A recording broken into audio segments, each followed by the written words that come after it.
Ecclesiastes chapter 6. And our job this morning is to get through chapter 7. I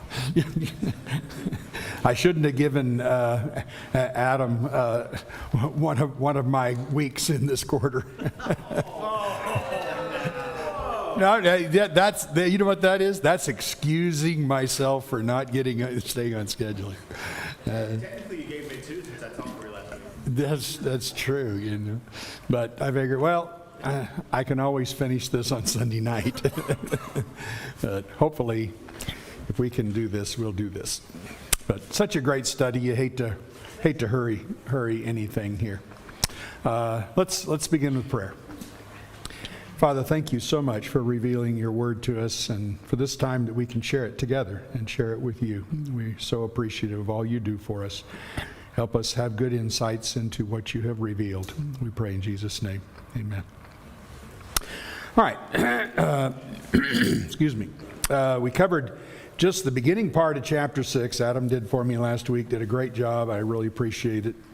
Let's just notice he's still in the category, chapter 5, and beginning at about verse 10, we see emphasis on the vanity of wealth, the vanity of all things dealing with money and possessions and things like that. And he's continuing that in chapter 6. So 6 verse 1, let's just read down through this here. He says, "There is an evil that is done under the sun, and it lies heavy on mankind, a man to whom God gives wealth, possessions, and honor, so that he excuse me. Yet God does not." I'm going to start that one again. Verse 2, "A man to whom God gives wealth, possessions, and honor, so that he lacks nothing of all that he desires, yet God does not give him power to enjoy them. But a stranger enjoys them. This is vanity. It is a grievous evil. If a man fathers 100 children and lives many years, so that the days of his years are many, but his soul is not satisfied with life's good things, and he also has no burial, I say that a stillborn child is better off than he. For it comes in vanity and goes in darkness, and in darkness its name is covered. Moreover, he has not seen the sun or known anything, yet it finds rest rather than he. Even though he should live 1,000 years twice over, yet enjoy no good, do not all go to one place." All right, they're one of those sad kind of things. He started back in chapter 4 the same way, with some sad oppression and this kind of thing. The sadness here is what? Here's a guy who has wealth and all of this. What's he sad about? You didn't get to enjoy it. You didn't get to enjoy it. Can you imagine different ways that might happen, that a person would have wealth and not be able to enjoy it? They die young. Okay, well, yeah, might die young. True. This guy seems to live long enough, but God does not give him, notice that statement, the power to enjoy it. John? It's pretty specific about why he doesn't. He says he's not satisfied. Okay, but his soul is not satisfied with life's good things. Now that's interesting, because he's going to mention that again in verse 7. John brings up a really good point here. So in verse 7, he's going to talk about a person whose toil is for his mouth, yet his appetite is not satisfied. Good observation. So one of the ways he may not be satisfied, or he may not enjoy what God has given him, is because he's living, as he began this whole thing with the idea of what's life under the sun again, he is looking at things from an earthly point of view. Man, I can't even remember the guy's name. Chip would know the guy's name. Multi-millionaire who built airplanes and died. Howard Hughes, that's right. Howard Hughes. Most of you younger wouldn't even know who he was. World's most wealthy man. He was the Elon Musk of that era. And he's crazy. That's right. He lived many, many years in which he was miserable. And when they finally found his dead body, it was just He looked like Nebuchadnezzar out in the field. You know, that was it. But he never enjoyed. So there'd be a lot, sickness could make it so that you wouldn't be able to enjoy. But there's a lot of different things. And if you are living life for now, that just is a horrible evil. And that's why he says, be better not even to, just to be aborted, just to be not dead when you were born, right? You brought up such a good example. He was paralyzed by fear. And I think what they're saying above and below, the difference is fear. Fear of whatever it is that you cannot control versus putting everything in God's hands. And that's really important, those words, cannot control. This is the problem. We've talked about this many times before, and if you're new to the class, he keeps saying, under the sun, under the sun. So you eliminate everything spiritual, everything that is heavenly, everything that is eternal, and say, what can man find that would be good to do all the days of his life? And that's the way we all are born to do. We come out that way, and we ask teenagers all the time, what are you going to do with your life? And it's all about, usually, unless they've been taught well, it's about what am I going to attain in this physical life? What am I going to get? And the preacher here is trying to pop that bubble and say, everything you seek and every way you go about it, you're going to be disappointed if God's not included in your life. It's the greatest message our whole world, if we had this message, everybody would take a deep breath and be, I'm content. And all the advertisers would go out of business. There we go. I'm content. You don't have to lure me. There we are. So beautiful picture. But there's just all kinds of ways he's just saying. You're enamored with wealth, you think you can get it and all this, and what you're going to find is you're going to find all kinds of things that are going to poke holes in this. Now, one thing that, as I listened to the lesson last week, one thing, I want to go back to chapter 5, and I want you to notice something that was not brought up. Chapter 5 in verse 18. After he talked about another grievous evil, verse 16, that, you have riches and all of this, and then you have a bad venture and you lose everything. And you go from wealthy to extremely poor. So verse 18, he says, so here's the answer.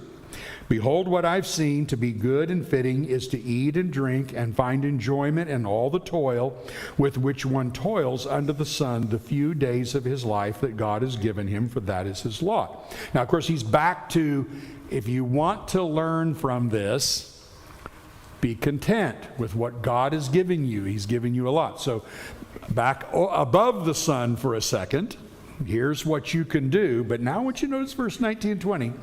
Everyone also to whom God has given wealth and possessions and power to enjoy them and to accept his lot, and rejoice in his toil, very important, as John said, this guy's satisfied, he rejoices in his toil. This is a gift from God, it's a gift of God. Verse 20, for he will not much remember the days of his life because God keeps him occupied with joy in his heart. Somebody tell me about that verse. He doesn't much remember the days of his life. So this guy has lived a long time, and he looks back over his life. Has he had terrible times and trials and all kinds of horrible things happen? Just like everybody. But he looks back over his life, he doesn't much remember those things because why? He's occupied with the joy of his life. What's happened? How's this guy living?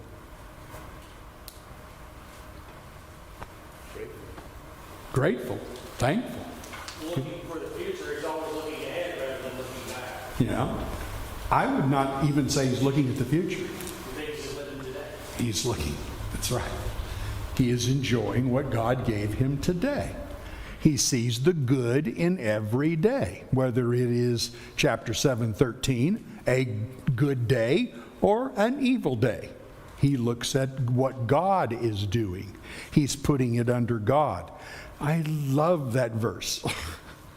And if you're older and you know all the trials and stuff that you've gone through in your life, and yes, many of them were horrifying, and yet if you are living for the joy that God has given you every day, you look back over your life and you don't really much remember.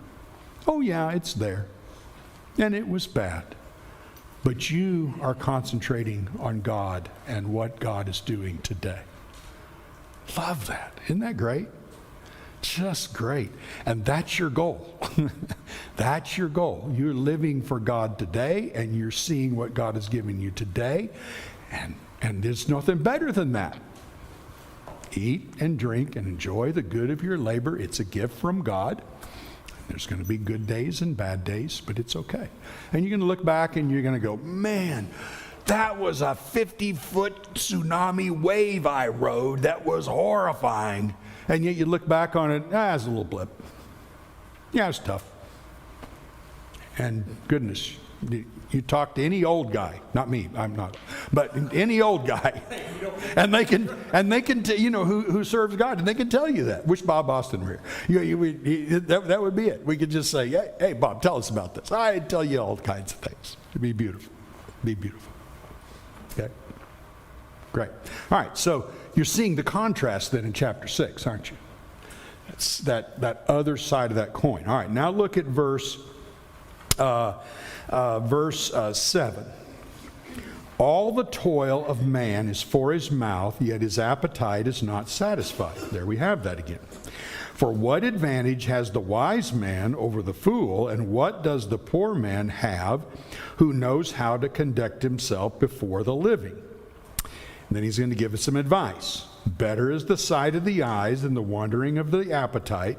This also is vanity and striving after wind. Whatever has come to be has already been named, and it is known what man is, and that he is not able to dispute with one stronger than he. Okay, let's just take that little section there.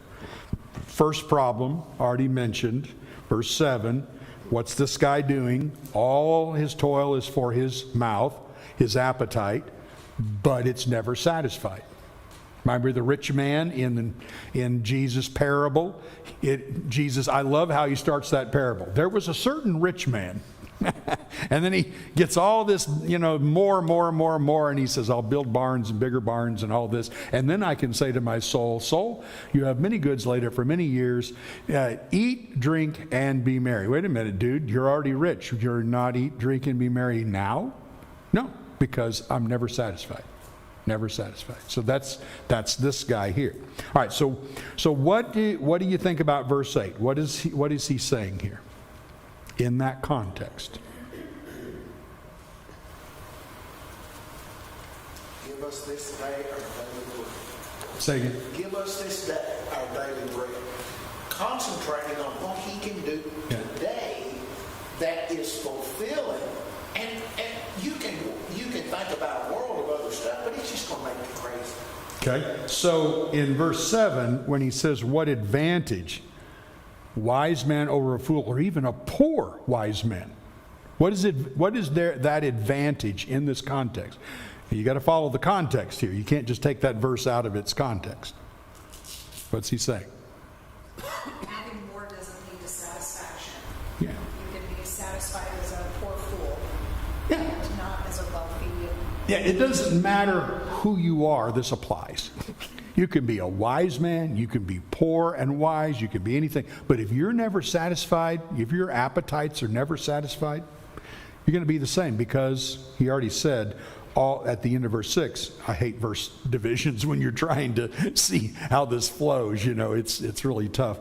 But the end of verse 6, don't all go to one place? This is all going to come to an end, and so it doesn't matter. Yeah, the principle here is that if you can't have, if you want something that you don't have, you're no different than, it doesn't make any matter if you're a poor person or a rich person. In either case, you're not happy because you want something that you don't have. You don't have. So it doesn't matter if you're rich or poor. That's right. You're still unsatisfied. That's right. I liken this to like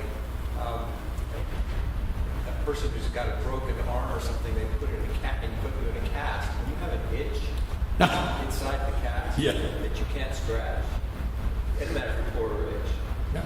It drives you nuts. It does drive you nuts. So this is the thing. You know, it doesn't Yeah. matter if you're poor. If you want something you can't have, it'll drive you crazy. That's right. You can't enjoy what you have.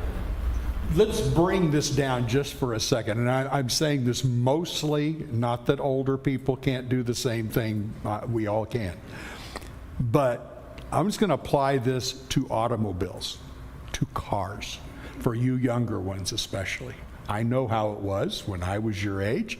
I'd look at a car and go, oh, it would be so sweet. And all this would be so cool. 5-speed on the floor convertible, corners really good, all of those things. Danny knows about this because he'd sell people those cars because they were lustful. And there's the best kind of person to sell something to. They fall in love with the car and all of that. So what is this text telling you?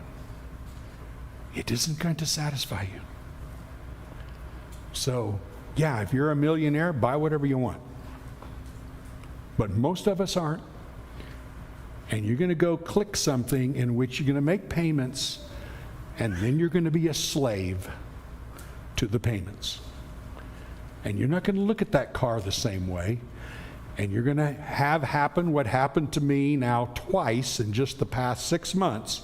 A tree's going to fall on one car and it destroys it. You get another car, and I don't have it 2 weeks, park it in a parking lot away from everybody and come back out after eating lunch with my son, and somebody just sideswiped it and went right on their way. What if it had been a $50,000 car? Oh. What if it had been? Well, it wasn't. It was a 10-year-old car. Whatever. I'll live with it. So it's where you put those desires. Be very, very careful about that. And that's true. I use the automobile as an example, but there's a jillion other ways you could use that. Adam.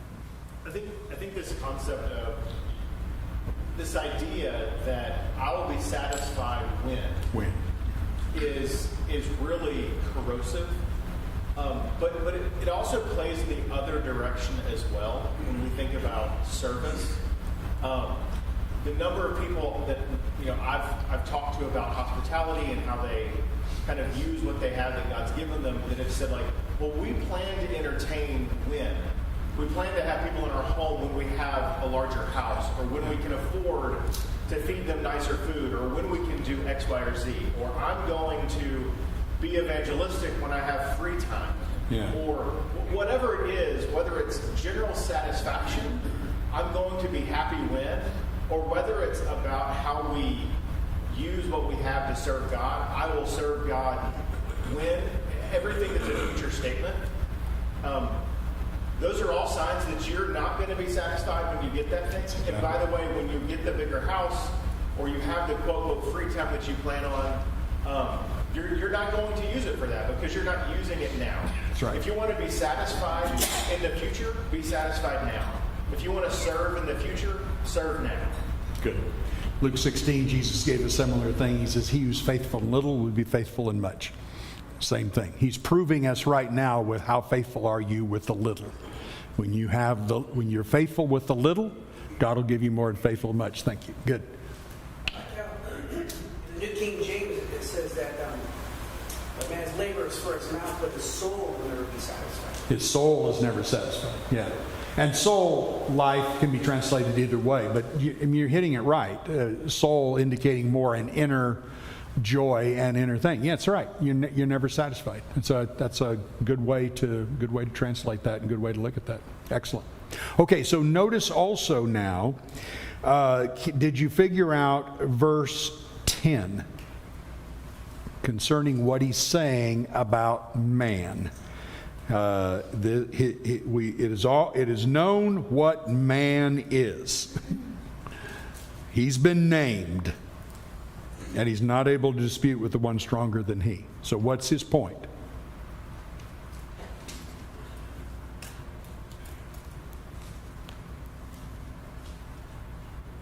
Got it, Micah? No? I don't know. I was thinking in the sense of our existence on the earth. There's always somebody better than you, passion more than you. Yeah, okay. There is that, okay. But what is it about man? We've been named man. What is that? What does that name imply? What does the name Adam or man imply? I don't know about that, but we're not just physical beings. We can't be satisfied with the physical things of this world because we're not just physical beings. And it's futile to try to contend, like Job, Okay. try to contend with God because All right. we've got to trust in God, not trust in uncertainty. Okay, good. So there is a matter here that we weren't created with this under the sun kind of life. Good point. Something more there. Purpose. I think that God created us for a purpose, and He's the one who knows what that purpose is.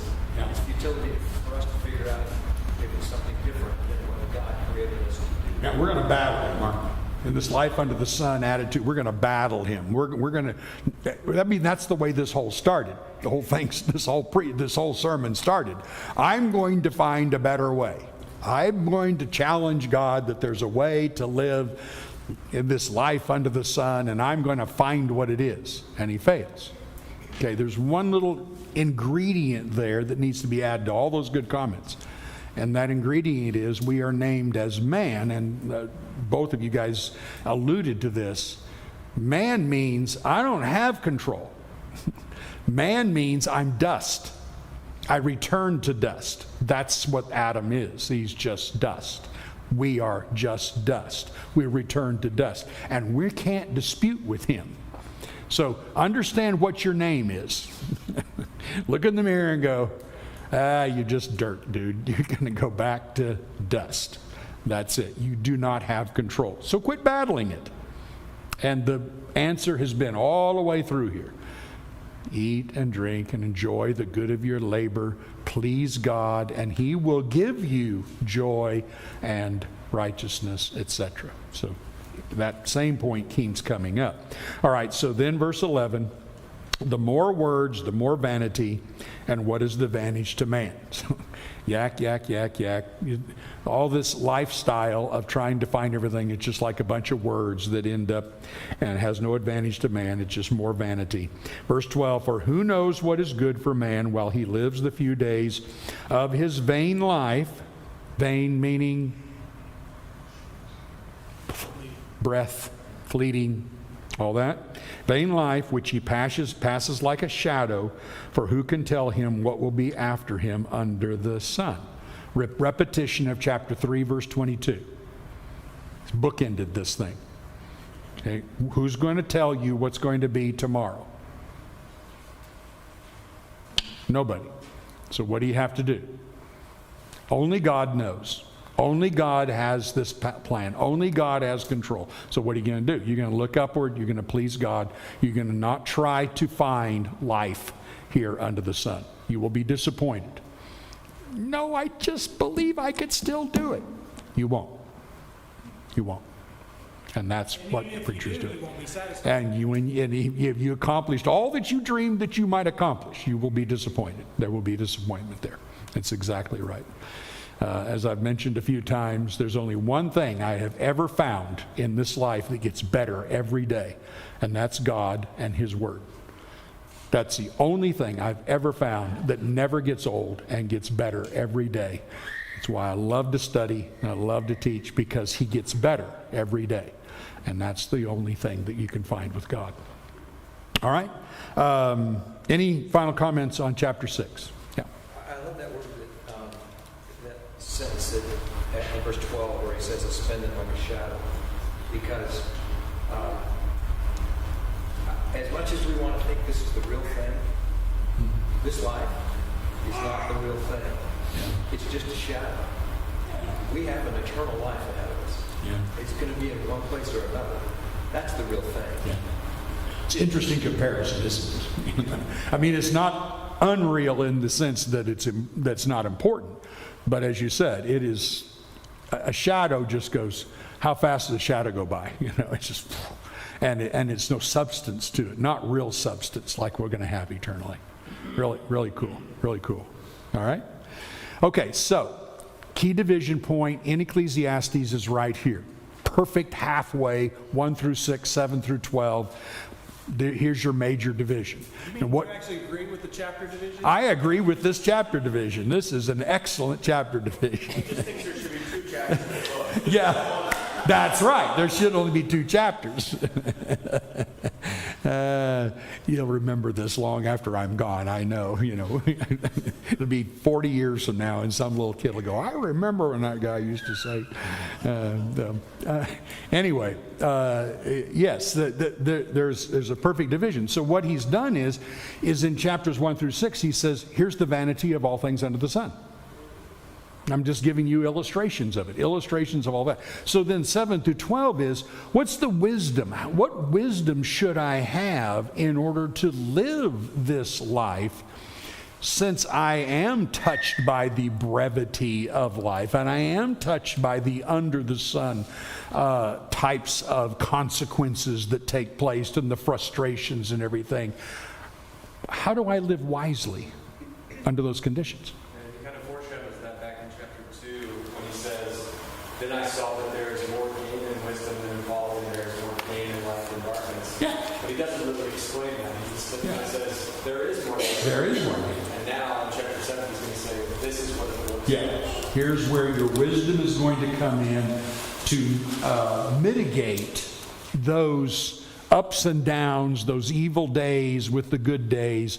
How do you live a blessed kind of life, an enjoyable life, in spite of the crooked things that are taking place all around you? Remember chapter 115. You can't count all the crooked things and you can never straighten them out. Well, then how do I live with them without going nuts? All right, so chapter 7 through 12 is going to help us with that. All right? Ready, set? Okay, first section, 1 through 4. A good name is better than precious ointment, and the day of death than the day of birth.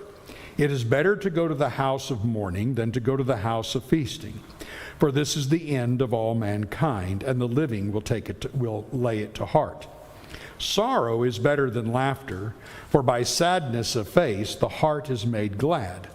The heart of the wise is in the house of mourning, but the heart of fools is in the house of mirth.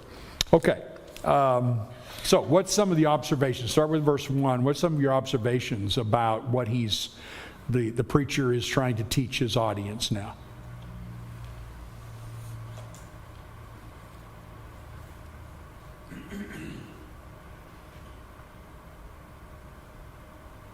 Oh, John.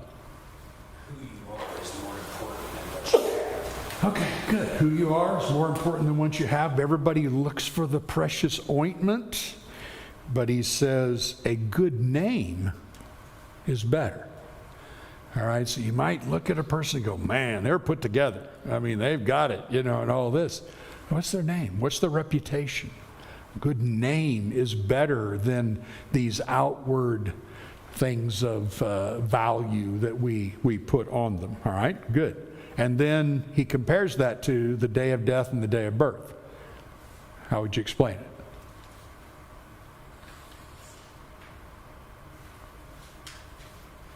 The day of death takes you to life after the sun. Yeah, it takes you to life after, true. In relation to the life before, though, how is it better than birth?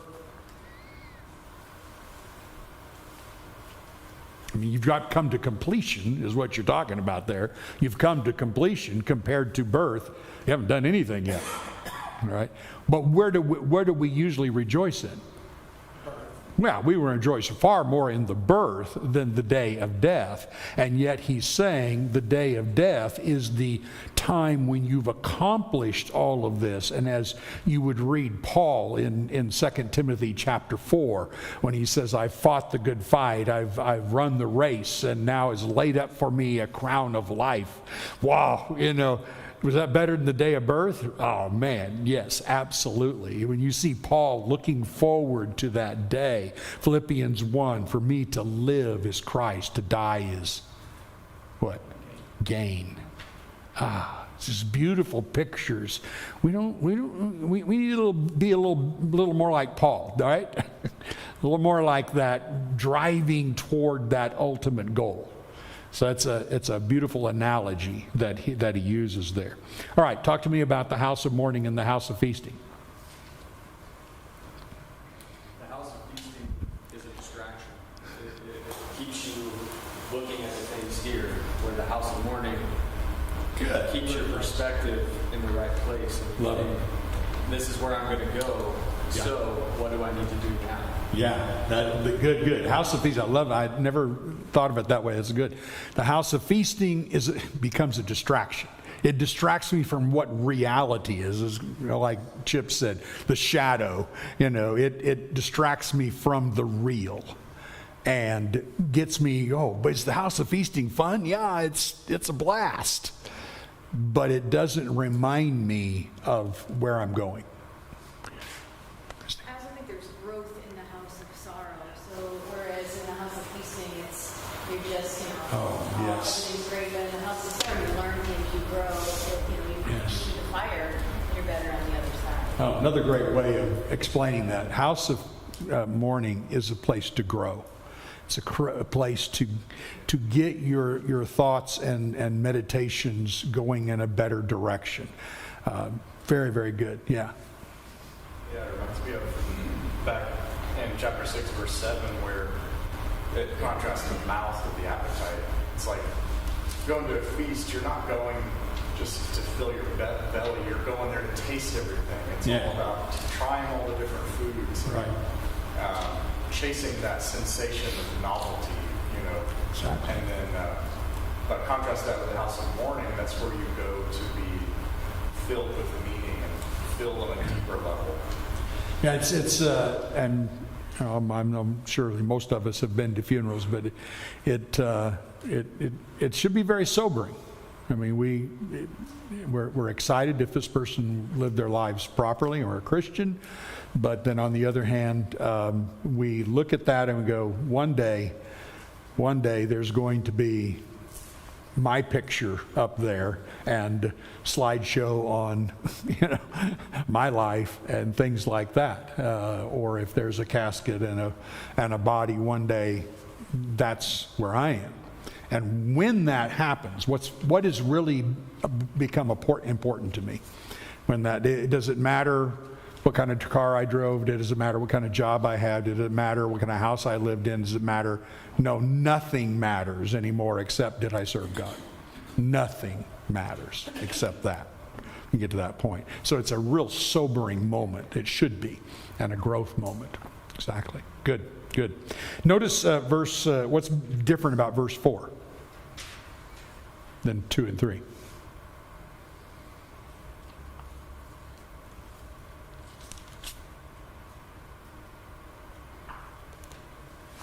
think it ties to verse 2, or is just about like... A little louder.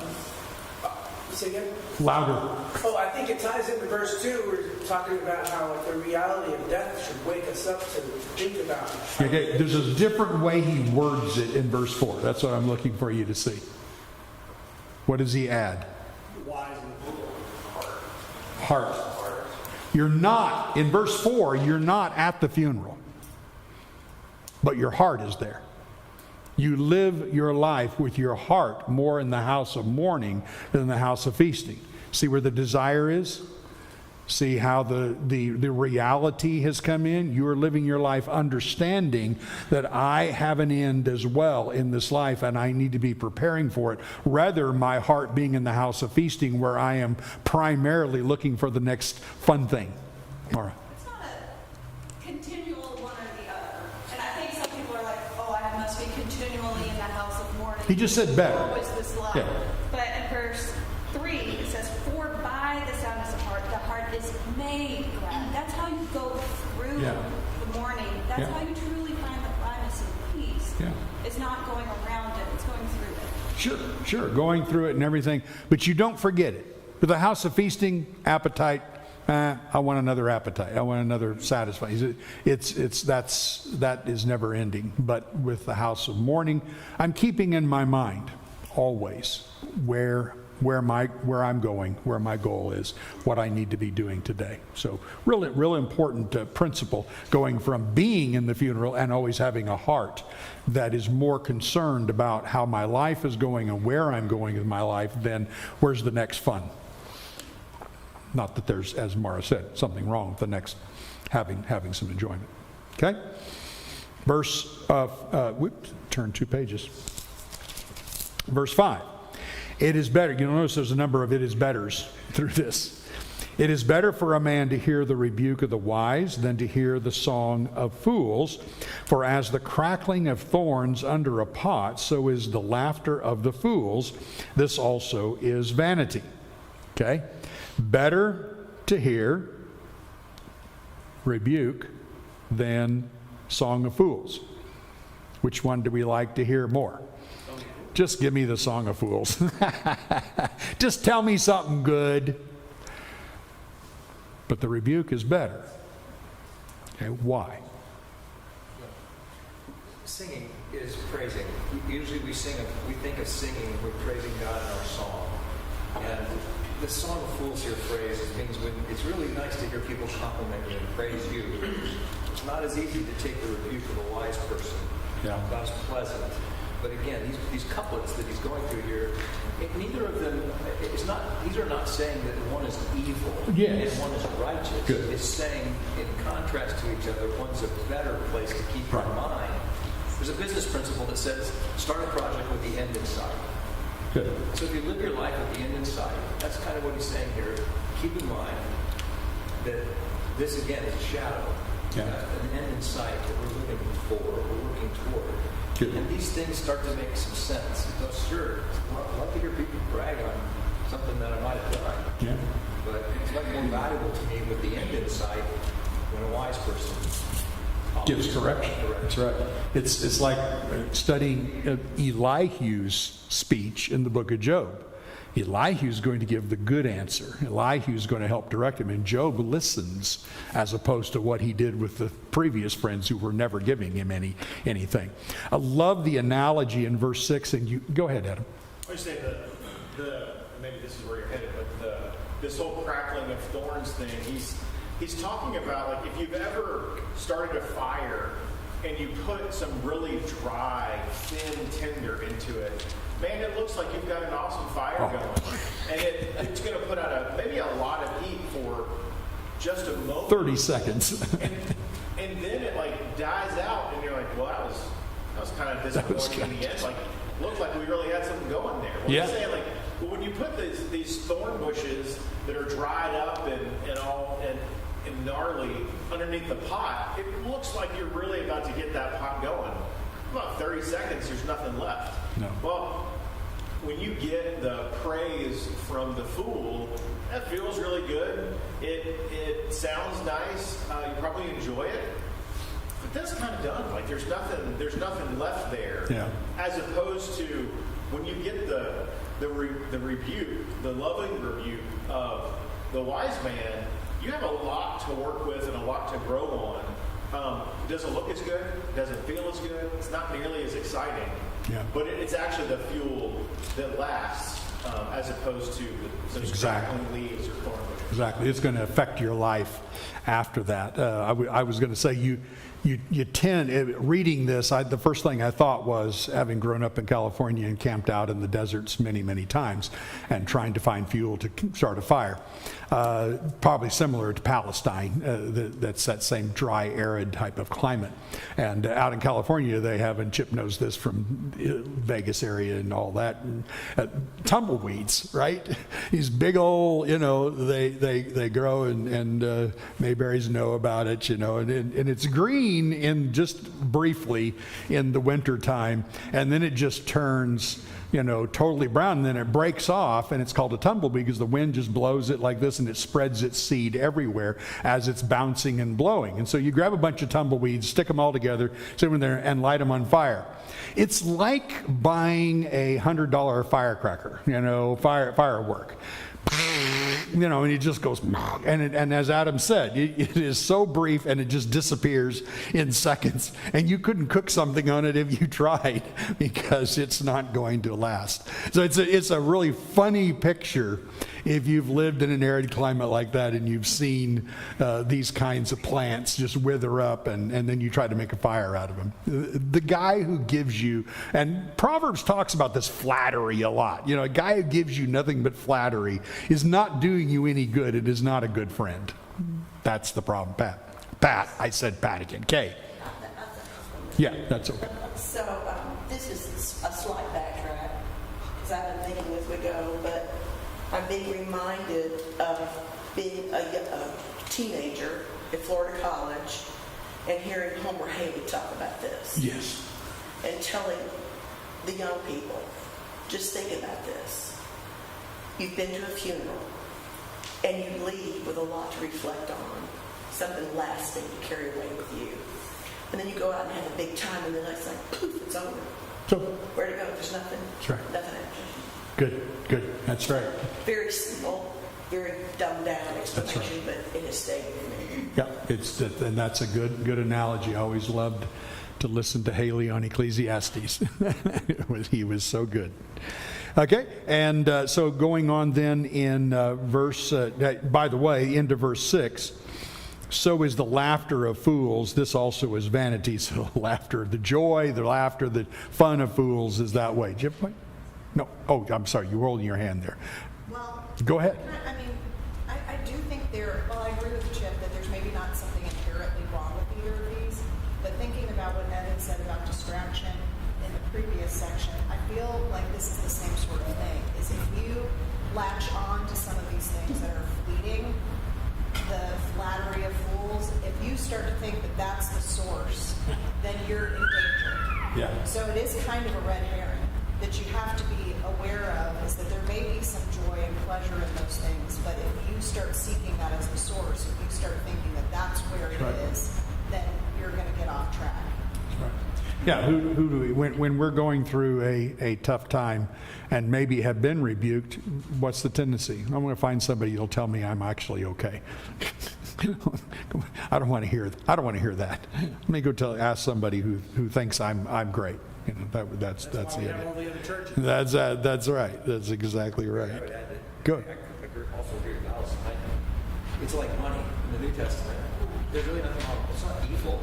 It's not evil, but the love of money. Love. Terrible. So if you love these things, that's the real message here. Allison's running the money. Yeah. Right on target. She's, it's right. I think it's the love of these things, the seeking of these things over the other that makes one worse or better. If that's where your heart is and that's what you're seeking, these are going to get you nowhere. They're worthless. They're not going to cook any food. No. They're not going to do anything like that. They're absolutely. It's going to make a lot of noise. Yeah. That's what it does. So if that's what you're seeking, I think is the point. Like, that's the futility. That's the striving after the wind. Good. Yeah, absolutely. Good. Now he goes to another one, verse 7. Surely oppression drives the wise into madness, and a bribe corrupts the heart. Better is the end of a thing than its beginning, and the patient in spirit is better than the proud in spirit. Do not be quick in your spirit to become angry, for anger lodges in the heart of fools. Say not, why were the former days better than these? For it is not from wisdom that you ask this. Wisdom is good with an inheritance and an advantage to those who see the sun. For the protection of wisdom is like the protection of money, and the advantage of knowledge is that wisdom preserves the life of him who has it. All right, there's connections really all the way down through that. But, he starts here, oppression drives the wise into madness, and a bribe corrupts the heart, and then tells us what's better. And we've already talked about better is the end of a thing, the beginning. And the patient in spirit better than the proud in spirit. Concentrate on that phrase, patient in spirit. And then look at verse 9.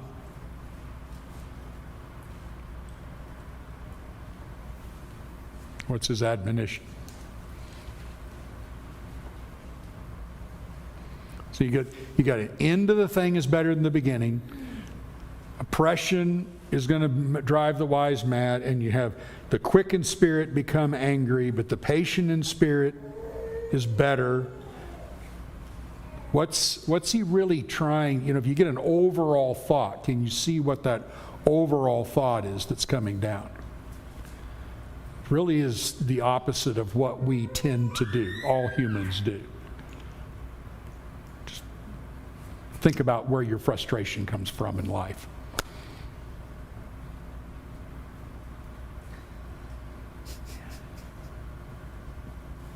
I can't help but think of the song "In His Time." We want things now. We want them all the way. That's right. And That's right. we don't have patience to wait for it. Fix it. What's that delayed gratification coming? I want it now. It may never come. That's right. And I think that's the lesson. Yeah, good. All the way through there is that impatience of wanting it now. Quickly, Kelly. Makes me think of that's exactly what Satan tempted Eve to do, is take the fruit that God was going to give her eventually, Right. but he's like, no, you can take it on your own terms. You can take It's the root of sin. Want it now. I want it now. That's right. And that's what gets us in trouble. Great job, everybody. So we'll pick up there next week, and I appreciate your good insights and comments.